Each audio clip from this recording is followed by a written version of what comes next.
नमस्कार दोस्तों, मैं आपका मित्र कुमुद रंजन सिंह स्वागत करता हूं आपका अपने इस चैनल में जिसका नाम है लर्न एस्ट्रोलॉजी विद कुमुद रंजन सिंह। दोस्तों, मैं अपने निवास स्थान जमशेदपुर झारखंड से आप लोगों के समक्ष उपस्थित हूं। दोस्तों, इससे पहले कि मैं अपना इस न्यू एपिसोड्स को स्टार्ट करूं, मेरा आप लोगों से निवेदन है कि अगर आप मुझसे नए जुड़े हैं तो मेरे पिछले सभी पुराने एपिसोड्स को देखते हुए इस एपिसोड्स में आए, ताकि आपको समझने में और अपना कॉन्सेप्ट क्लियर करने में किसी भी तरह की कोई परेशानी ना हो। ठीक है दोस्तों। तो देखिए दोस्तों, आज जो लेक्चर मैं लूँगा, आज मैं जो चीज़ आप लोगों के साथ जो नॉलेज शेयर करूँगा वो है ग्रहों के डिग्री के अनुसार उनका जो स्ट्रेंथ होता है और स्टेट होता है। ठीक है। जैसे एक मनुष्य का जो जीवन होता है, जैसे 5 चरणों में डिवाइड किया गया है। ठीक है। 5 अवस्थाएँ होती है, जैसे कि बाल अवस्था, उसके बाद फिर कुमार अवस्था, और उसके बाद युवा अवस्था, फिर वृद्ध अवस्था, उसके बाद सबसे अंतिम में मृत्यु। ठीक उसी तरीके से ग्रह भी जो है उनको भी उनके डिग्री के आधार पर, उनको जो डिग्री मिली हुई है उसके आधार पर ग्रहों की भी 5 अवस्थाएं होती है। सेम जैसे ह्यूमन बीइंग मानव के लिए है, वैसे ही ग्रहों के लिए भी है। इनकी भी 5 अवस्थाएं होती है। सबसे पहले बाल अवस्था, फिर कुमार अवस्था, फिर युवा अवस्था, फिर वृद्ध अवस्था, और उसके बाद मृत्यु। ठीक है दोस्तों। तो देखिए दोस्तों, वैदिक एस्ट्रोलॉजी में 9 ग्रहों को ही मान्यता दी गई है और माना गया है कि ये 9 ग्रह जो होते हैं उनका असर हमारे जीवन पर पड़ता है। ठीक है। सूर्य, चंद्रमा, मंगल, बुध, बृहस्पति, शुक्र, शनि, राहु और केतु। ठीक है। इन 9 ग्रहों को ही वैदिक एस्ट्रोलॉजी में माना गया है कि इनका ही इफेक्ट इस पृथ्वी पर रहने वाले जीवों पर पड़ता है। ठीक है। और 12 राशियाँ कंसीडर की गई है। ठीक है। वो 12 राशियाँ क्या हो गई? तो मेष राशि, वृषभ राशि, मिथुन राशि, कर्क राशि, सिंह राशि, कन्या राशि, तुला राशि, वृश्चिक राशि, धनु राशि, मकर राशि, कुंभ राशि और मीन राशि। ठीक है। इन सभी राशियों के देवता होते हैं, यानी जो 9 ग्रह हैं वो सभी जो होते हैं वो, मतलब जैसे मेष राशि को जो स्वामी होते हैं वो मंगल होते हैं, वृषभ राशि के स्वामी जो होते हैं शुक्र होते हैं, मिथुन राशि के स्वामी बुध, कर्क राशि के स्वामी चंद्रमा, सिंह राशि के स्वामी सूर्य, कन्या राशि के स्वामी बुध, तुला राशि के स्वामी शुक्र, वृश्चिक राशि के स्वामी मंगल, धनु राशि के स्वामी बृहस्पति, मकर राशि के स्वामी शनि, कुंभ राशि के स्वामी शनि और मीन राशि के स्वामी बृहस्पति। इस तरीके से जो 12 राशियाँ हैं उनको कोई ना कोई ग्रह जो होता है उनको वो उनका स्वामी होता है। ठीक है। तो इन राशियों को हम जानते हैं कि ये राशियाँ कितने की होती है? 30 डिग्री की होती है। एक राशि जो होती है उसको कितने अंशों का होता है? कितने डिग्री की? 30 डिग्री की। तो कोई ग्रह जो होता है जब किसी राशि में प्रवेश करता है, ठीक है, तो कितने डिग्री पे है, उस डिग्री के अनुसार माना जाता है कि वो कितना उसमें स्ट्रेंथ है और कितना किस अवस्था में, किस स्टेट में है वो। ठीक है। तो चलिए दोस्तों, इसके बारे में विस्तार से अब चर्चा करते हैं। ठीक है। तो देखिए दोस्तों, ये 12 राशियां हैं। मैंने पहले ही बताया था कि ये हमेशा एक सीक्वेंस में आती है। मेष, वृषभ, मिथुन, कर्क, सिंह, कन्या, तुला, वृश्चिक, धनु, मकर, कुंभ और मीन। ठीक है। तो इनमें ये जो सीक्वेंस में आती है, 1 2 3 के से लेकर के 12 तक जो सीक्वेंस में आती है, इनका जो सीक्वेंस का आधार है उसके आधार पे ही इनको 2 श्रेणियों में बांट दिया गया है। एक हो गई है विषम राशियाँ और दूसरी हो गई है सम राशियाँ। ठीक है दोस्तों। एक है विषम राशि और दूसरी है सम राशि। तो देखिए दोस्तों, विषम राशि कौन कौन सी होगी?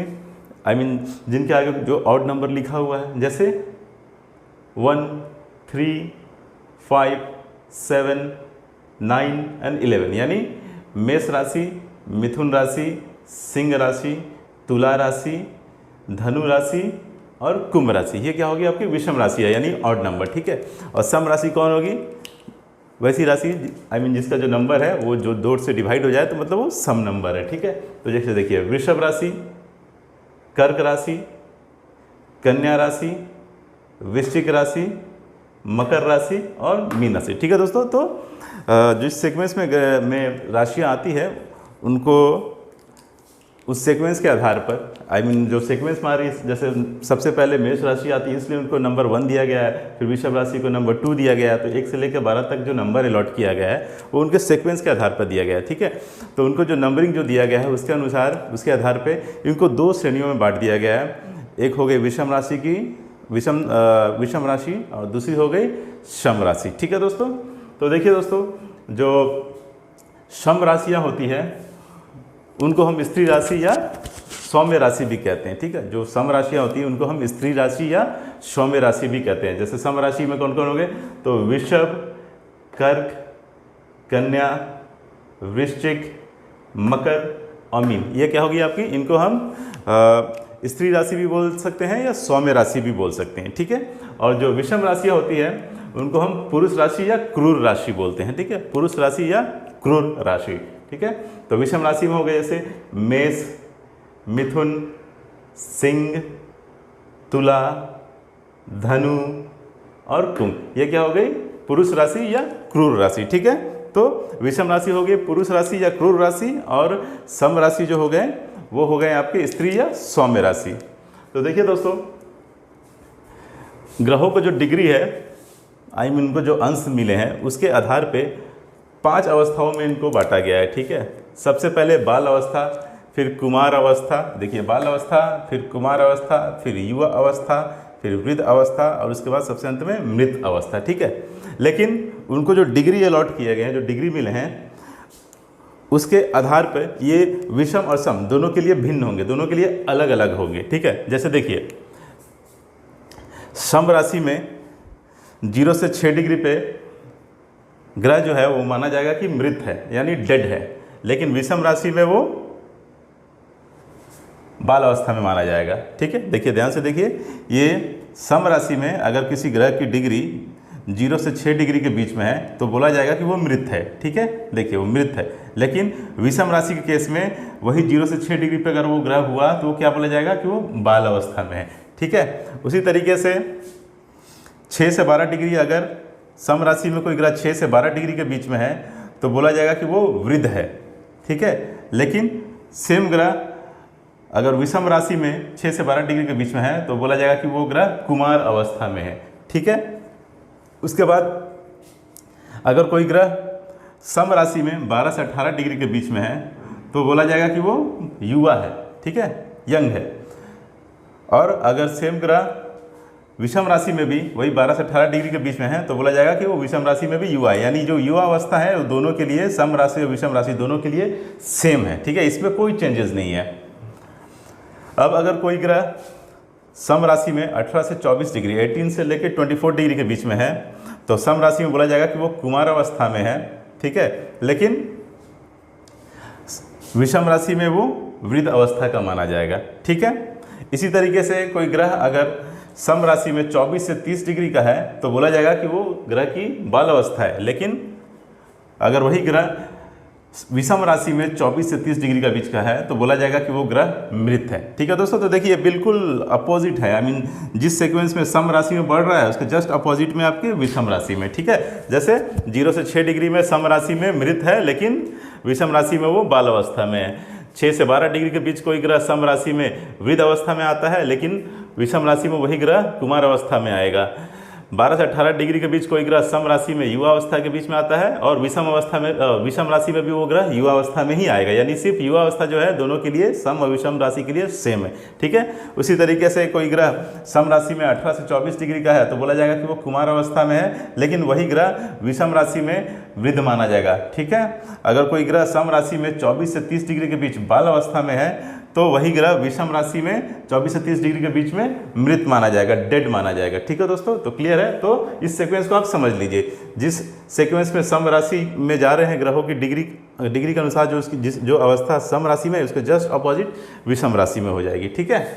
अब देखिए दोस्तों, ग्रहों का उनके अवस्था के अनुसार भी फल होता है, वो कितना रिजल्ट देंगे, क्या उनकी कैपेबिलिटी होगी। तो देखिए, जो बाल अवस्था होते हैं उसमें जो ग्रह होते हैं वो अपना 25% तक रिजल्ट देते हैं, ठीक है। बाल अवस्था में कोई भी ग्रह 25% तक अपना रिजल्ट देता है, आउटपुट देता है, ठीक है। कुमार अवस्था में 50% तक ग्रह अपना आउटपुट, अपना रिजल्ट देते हैं। युवा अवस्था में 100% यानी अपना फुल जो पोटेंशियल है उसके साथ वो क्या करेंगे, आपको रिजल्ट देंगे।